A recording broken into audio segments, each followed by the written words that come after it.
Afghanistan, Moving Towards a Light, Understanding the Country's Battle with Depression, presented by Jamie Bohn. Let's learn a little bit about the demographics of Afghanistan. It is slightly smaller than Texas. The population size is roughly around 33.5 million people. 35.8% of that population is below the poverty line. That estimate is from 2011. Afghanistan's economy is recovering from decades of conflict. It's extremely poor, landlocked, and highly dependent on foreign aid. Agriculture presents the greatest labor force. So first, let's imagine living in a place that has been at nonstop war going back to 1979, where living standards are among the lowest in the world, with many continuing to suffer without housing, clean water, medical care, electricity, and employment.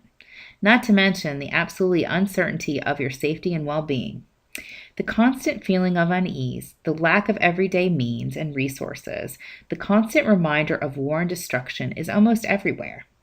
When I was researching the topic, the images of Afghanistan are mostly of U.S. soldiers and war, not photos of smiling people or children, or beaches or restaurants. It's truly a country of unsettled defeat. There was a study recently conducted by researchers at Australia's University of Queensland that said that Afghanistan is the most depressed country, where more than 1 in 5 people suffer from depression. According to the World Health Organization, 60% of Afghanistan's population suffer from a psychological problem or a mental disorder. Mostly women tend to have the highest level of depression, traumatic grief, and anxiety, according to APA.org. This could be because of the lack of resources women have, the conservative traditions, and unequal treatment of women in Afghanistan. So how are the needs of people who are suffering from depression being treated in Afghanistan? The information available mentions foreign aid, but so little of that funding is funneled through for mental health programs. There's lots of material out there that touches on how U.S. military veterans are being treated for depression or post-traumatic stress disorder from the war, but the people who remain in Afghanistan, the residents, don't have the same outreach.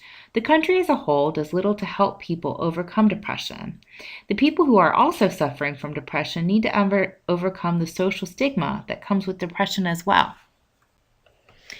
Some social initiatives to overcome depression in Afghanistan would be to target foreign aid and government funding that specifically helps for mental wellness. A target group for this may be women. There have been other initiatives in countries that have taught women a trade so that they could potentially provide more for their family. Mind you, conservative traditions may make this a bit of a challenge.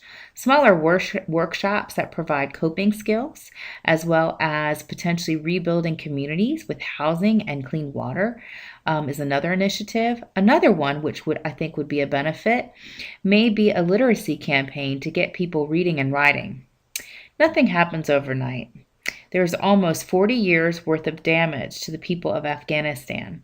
Addressing depression is going to take resources, time, and patience.